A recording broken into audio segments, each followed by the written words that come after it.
15 شعبان کی رات میں ہمارے ملکوں میں جو ہمارے عجمی ملک ہیں اس میں وہ کچھ ہو رہا ہے جو نہ میرے نبی نے کیا، نہ صحابہ نے کیا، نہ تابعین نے کیا۔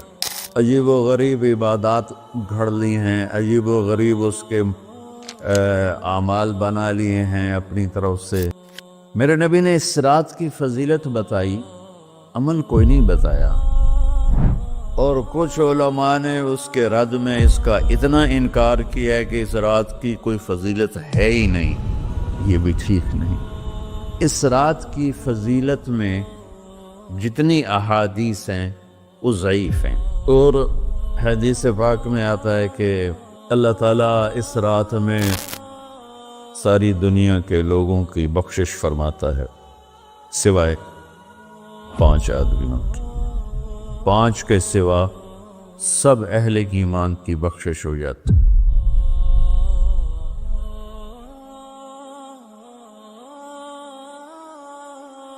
میں 15 شعبان کے حوالے سے بات کچھ کرنا چاہتا تھا اور کچھ رمضان کے حوالے سے۔ 15 شعبان کی رات میں ہمارے ملکوں میں جو ہمارے عجمی ملک ہیں اس میں وہ کچھ ہو رہا ہے جو نہ میرے نبی نے کیا، نہ صحابہ نے کیا، نہ تابعین نے کیا۔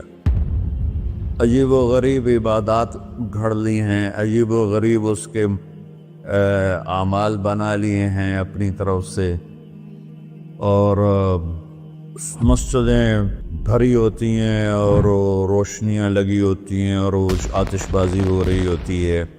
میرے نبی نے اس رات کی فضیلت بتائی، عمل کوئی نہیں بتایا۔ جیسے یہاں کوئی صلاۃ تسبیح کی جماعت کرا رہے ہوتے ہیں، کوئی اجتماعی تہجد پڑھ رہے ہوتے ہیں، کوئی دیگیں چڑھا رہے ہوتے ہیں، کوئی آتش بازی کر رہے ہوتے ہیں، تو وہ اس میں اتنا غلو ہو گیا ہے کہ یہ بھی ٹھیک نہیں۔ اور کچھ علماء نے اس کے رد میں اس کا اتنا انکار کیا ہے کہ اس رات کی کوئی فضیلت ہے ہی نہیں۔ یہ بھی ٹھیک نہیں۔ اس نیچ کا راستہ۔ اس رات کی فضیلت میں جتنی احادیث ہیں وہ ضعیف ہیں، لیکن اتنی کثرت سے ہیں کہ ان سب کا مل کر جمع ہو کر کم از کم وہ حسن لغیر ہی تک تو پہنچ جاتی ہیں۔ اور ابن عثیمین رحمۃ اللہ علیہ نے بھی یہ لکھا ہے کہ زیادہ سے زیادہ ان احادیث کے مجموعے سے، چونکہ اگرچہ ضعیف ہیں لیکن کافی زیادہ ہیں، تو وہ حسن لغیر ہی تک پہنچ جاتی۔ تو حسن لغیر ہی سے کوئی عمل ثابت نہیں ہوتا، عمل ثابت ہوتا ہے صحیح حدیث کے سے۔ ایک احادیث کی کثرت سے روایات اور ایک امت کا عمل، کہ امت کا بہت بڑا طبقہ صدیوں سے اس رات کا اہتمام کر رہا ہے، لیکن کچھ عرصہ پہلے تک اہتمام تھا دن میں روزہ رکھنا، رات کو کوئی نوافل پڑھ لینا، کوئی 2 چا زیادہ پڑھ لینا، لیکن اب یہ ڈھول تماشے جو اب شروع ہوا ہے اس کا تو کوئی وجود ہی کوئی نہیں ہے۔ تو اس رات کو اللہ تعالیٰ نے مبارک بنایا، اور حدیث پاک میں آتا ہے کہ اللہ تعالیٰ اس رات میں ساری دنیا کے لوگوں کی بخشش فرماتا ہے سوائے 5 آدمیوں کی۔ 5 کے سوا سب اہل ایمان کی بخشش ہو جاتی۔ مشرک، المشرک پہلا مشرک، دوسرا مشاحن۔ مشاحن کیسے کہتے ہیں؟ دل میں بغض رکھنے والا، کینہ رکھنے والا۔ تیسرا مسبل ازارہ، اپنے پاجامے شلوار چادر کو ٹخنوں سے نیچے تک لے جانے والا، لیکن ایک شرط کے ساتھ کہ وہ تکبر کی وجہ سے، سستی کی وجہ سے ہے، غفلت کی وجہ سے ہے۔ چونکہ جب آپ نے ایک مرتبہ اس کے بارے میں بات کی تو حضرت ابوبکر صدیق نے کہا یا رسول اللہ، میری چادر، عرب چادر باندھتے تھے جیسے ہمارے پنجاب کا لباس چادر تھا، اب وہ کم ہو گئے۔ ہماری تو بزرگ عورتیں بھی اور مرد بھی سب چادر باندھتے تھے، شلوار تو کسی کو پتہ ہی نہیں ہوتا تھا ہمارے بچپن میں۔ یہ تو پھر آہستہ آہستہ جب تعلیم آئی تو شلوار دیہاتوں میں بھی اور شہروں میں عام ہو گئی۔ تو اگر وہ اس لیے لٹکا رہا ہے کہ طبیعت میں تکبر ہے، پھر اس وعید کا وہ حقدار ہے۔ اگر ویسے اس کی نیچے جا رہی ہے تو میرا مالک ایسا، وہ تو ہے ہی رحیم و کریم، ہے ہی رحیم و کریم، ہے ہی رحیم و کریم، صرف شلوار نیچے لٹکانے سے وہ اتنی شدید سزا دے۔ اگر اس کے پیچھے تکبر ہے، پھر ہے، یہ تکبر نہیں ہے تو انشاءاللہ وہ اس سے محفوظ ہوگا۔ تو اپنی چادر کو لٹکانے والا، لیکن بشرط تکبر۔ کتنے ہو گئے؟ 3۔ عاق لوالدیہ، ماں باپ کا نافرمان۔ نافرمان ایسا کہ دکھ دینے والا۔ چھوٹی موٹی اونچ نیچ تو ہر بچے سے ہو جاتی ہے، جن نے والدین کو ٹکڑے ٹکڑے کر دیا ہو اور ان کو دکھ دے دے دے دے کے ان کا سینہ چیر دیا ہو، چونکہ آپ کہتے ہیں پرزے کرنا کسی چیز کا، تو اپنے دکھ دے کر اپنی بدتمیزی کے ساتھ اس نے ماں باپ کا دل زخمی کر دیا ہو، ایک یہ نہیں معفوت۔ 5واں مدمن خمر، مسلسل شراب پینے والا، مستقل جو شراب کا عادی ہو۔ ان 5 کو مؤخر کر دیا جاتا ہے۔ معافی نہیں ہونے کا مطلب یہ نہیں کہ اللہ تعالیٰ کبھی معاف نہیں کرے گا۔ معافی نہ ہونے کا مطلب یہ ہے کہ یہ 5 ایسے گناہ ہیں کہ اس کی وجہ سے بخشش رک جاتی ہے۔ اگر وہ شرک سے نکل آئے، وہ کینہ سے نکل آئے، وہ تکبر سے نکل آئے، وہ والدین کی نافرمانی سے نکل آئے، شراب چھوڑ دے، تو ان کی بھی بخشش ہو جائے گی۔ جب کوئی توبہ کرے گا فوراً بخشش ہو جائے گی۔ نہ 15 شعبان کی ضرورت ہے، نہ لیلۃ القدر کی ضرورت ہے، نہ بیت اللہ جانے کے ساتھ توبہ کی شرط ہے۔ جہاں بھی وہ بیٹھ کے توبہ کرے گا، جس لمحے میں کرے گا، اسی وقت اس کی توبہ قبول ہوگی اور اللہ اس کے پچھلے سارے گناہوں کو معاف فرما دے گا۔ دن کا روزہ، رات کا قیام، زیادہ زیادہ قیام سے مراد نوافل ہیں، کوئی گھر میں پڑھ لے، کوئی مسجد میں پڑھ لے۔ نوافل، نفلی عبادات گھر میں ہی افضل ہوتی ہیں۔ میرے نبی سنتیں ہمیشہ گھر سے پڑھ کے آتے تھے۔ تہجد اپنے گھر میں پڑھتے تھے، مسجد میں نہیں پڑھتے تھے، سوائے اعتکاف کے آپ اپنے نوافل سنتیں سب گھر میں پڑھتے تھے، اور مسجد میں صرف فرض آ کے ادا فرماتے تھے، اور اس کے بعد بیٹھنا ہوتا تھا تو بیٹھ جاتے تھے، اٹھنا ہوتا تھا تو اٹھ جاتے تھے۔ تو اعتدال اللہ کو ہر چیز میں پسند ہے۔ دنیا جو مختصر ہے اس میں کیسے پسند نہیں ہوگا؟ آخرت جیسے معاملے میں بھی اللہ ہم سے کہہ رہا ہے اعتدال، امتن وسطا۔ ایسے عیسائیوں کی طرح ترک دنیا بھی نہ کرو، یہودیوں کی طرح دنیا کے پیچھے نہ پڑ جاؤ، رزق کے حلال بھی کماؤ، اپنے بچوں کو بھی دیکھو، اپنے فرائض کو بھی دیکھو جو دنیاوی ہیں، اور اللہ سے بھی اپنا معاملہ ٹھیک کرو اور درست کرو۔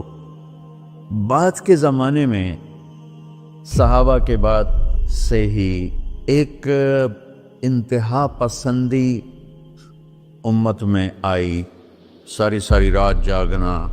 فلاں بزرگ تھے، وہ رسے سے اپنے بالوں کو باندھ لیتے تھے کہ نماز پڑھتے پڑھتے جب نیند آئے اور جھٹکا لگے تو رسے سے بندھے ہوئے بالوں سے اس جھٹکے سے تکلیف ہو اور ان کی آنکھ کھل جائے اور پھر نفلوں میں شروع ہو جائے۔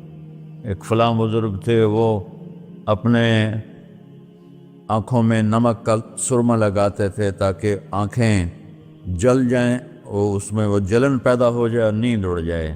یہ ایسے واقعات بھرے پڑے ہیں۔ فلاں بزرگ تھے، انہوں نے 30 سال عشاء کے وضو سے فجر کی نماز ادا کی۔ یہ اپنی جگہ پہ بزرگی ہے، لیکن یہ بھائیوں یہ دین ہم پیش نہیں کر سکتے۔ فلاں بزرگ تھے، وہ 30 سال سے ستو کھا رہے تھے کہ روٹی کھانے اور ستو کھانے میں 70 دفعہ سبحان اللہ کا فرق پڑ جاتا ہے۔ تو روٹی کھائیں تو 70 دفعہ سبحان اللہ کم کہہ سکتے ہیں، اور ستو کھائیں تو 70 دفعہ سبحان اللہ زیادہ کہہ سکتے ہیں۔ تو لہٰذا انہوں نے کہا میں نے تو مجھے تو 30 سال ہو گئے، میں تو ستو کھا رہا ہوں، میں تو روٹی نہیں کھا رہا۔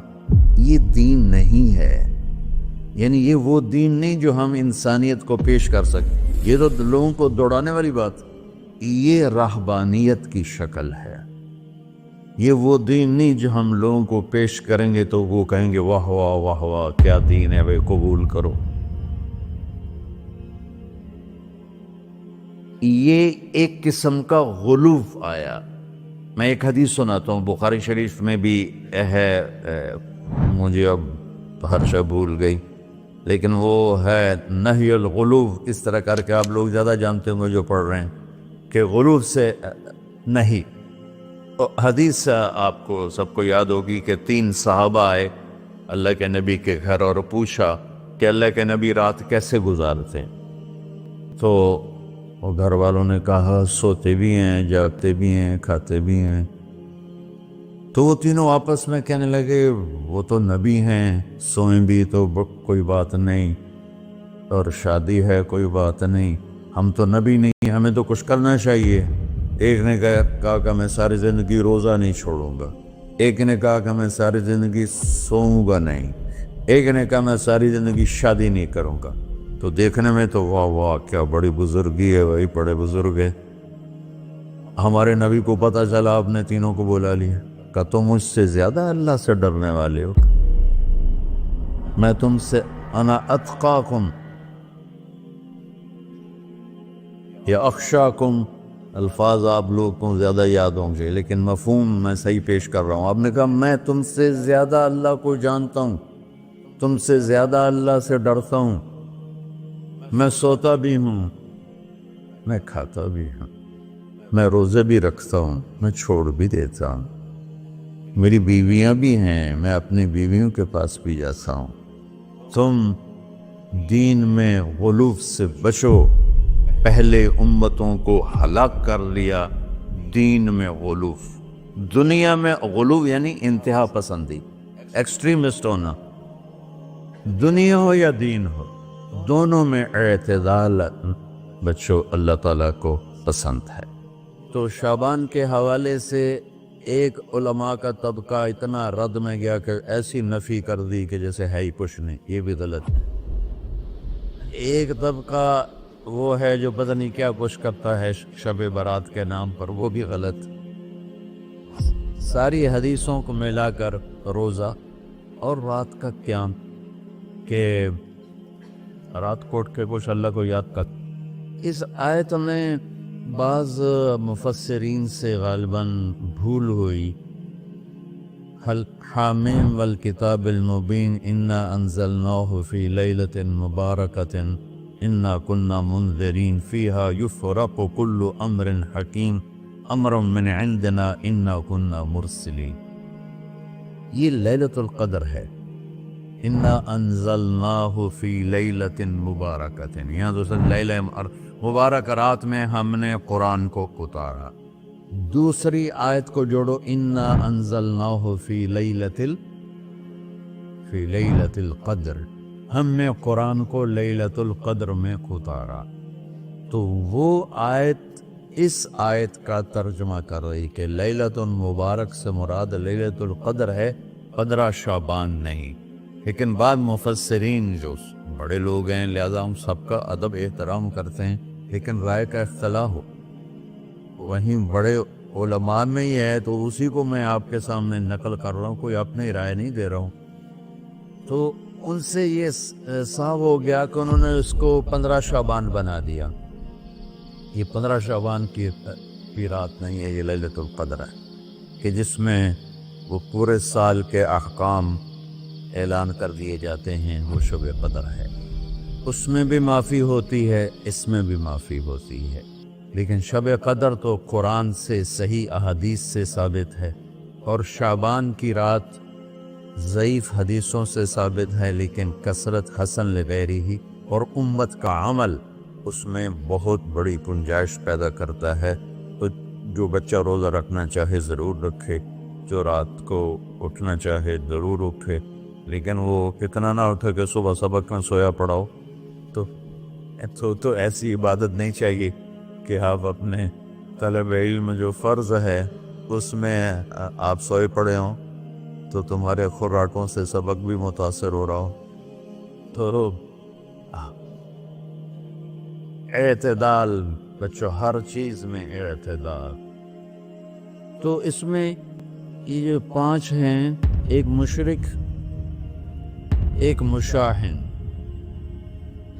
مشاہن کون ہے؟ جو دل میں کینہ بغض رکھتا۔ اب میں کہاں سے آنسو لاؤں اس بات پر رونے کے لیے کہ ایک تو دنیا داروں کا بغض کینہ ہے آپس کی لڑائیوں سے، لیکن یہ جو دیندار ایک دوسرے سے بغض، اس قدر بغض رکھتے ہیں کہ کافر بنائے بیٹھے ہیں، ایک دوسرے کو سلام کا جواب نہیں دیتے، جنازے میں نہیں شریک ہوتے۔ اس کا جرم واپس جاتا ہے تاجروں کو نہیں، حکمرانوں کو نہیں، خطیبوں، نادان، ہر خطیب نہیں، نادان خطیبوں جو ہر مکتبہ فکر میں موجود ہیں، جو اس شدت کے ساتھ اوروں کی نفی کرتے ہیں اور اپنے آپ کو صحیح کہتے ہیں کہ جیسے باقی سب جہنمی ہیں، سب کافر ہیں، اور صرف ہم ہی صحیح ہیں اور ہم ہی جنت میں جائیں گے اور کوئی جنت میں نہیں جائے گا۔ تو جو کہ اس میڈیا کے ذریعے سے بہت سی امت سن رہی ہے، تو میں دیکھو بچوں ہاتھ جوڑتا ہوں اللہ کے واسطے، دین پیش کرنا، کافر کافر کے نعرے مت لگانا، اور یہ کافر وہ کافر، یہ کافر وہ کافر۔ اللہ بڑا کریم۔